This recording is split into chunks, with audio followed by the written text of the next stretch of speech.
তো hello guys, welcome to my new blog. Finally আবার একটা নতুন ভিডিও নিয়ে চলে আসলাম। আজকে আমি আসলাম আমার মামার খামারে, হাঁসের খামার। তো ফাইনালি আমার মামার এখানে প্রায় 350-র মতো হাঁস আছে। তো এখানে আজকে দেখার জন্য আসলাম, আপনাদের মাঝে সেটাই শেয়ার করার জন্য আজকে আসলাম যে আমার মামার কতগুলো হাঁস কীভাবে খাওয়াচ্ছে এবং কী পদ্ধতিতে খাওয়াচ্ছে সেগুলো আমি আপনাদের মাঝে তুলে ধরার জন্য আজকে এই ভিডিওটা আমার।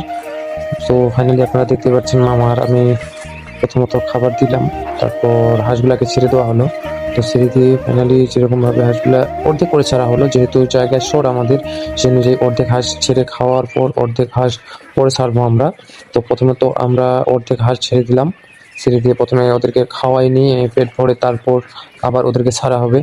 তো এদেরকে খাওয়ার সময় দেখলাম মানে এরা খাওয়ার সময় খাচ্ছে আবার সব দিকে ঘুরছে, খাচ্ছে আবার সব দিকে ঘুরছে, মানে খুব সুন্দর লাগছিল এদেরকে দেখতে।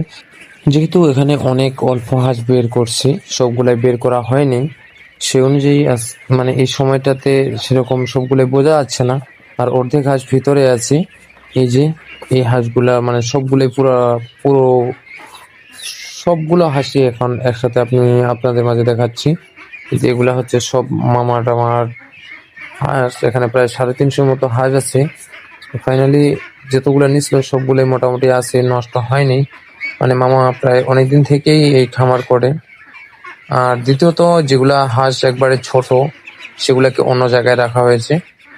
এই যে আপনারা দেখতে পাচ্ছেন এই কয়েকটা হাঁস একবারে ছোট, এদেরকে অন্য জায়গায় অন্যভাবে খাওয়ানো হয়। এদের ছোটোর কারণে কোনো খাওয়া মানে অনেক খাওয়া কম হয়ে যায়, তার জন্য এদেরকে অন্যভাবে রাখানো। তো টাটা গাইস, এরপর আবার নতুন ভিডিওতে দেখা হবে।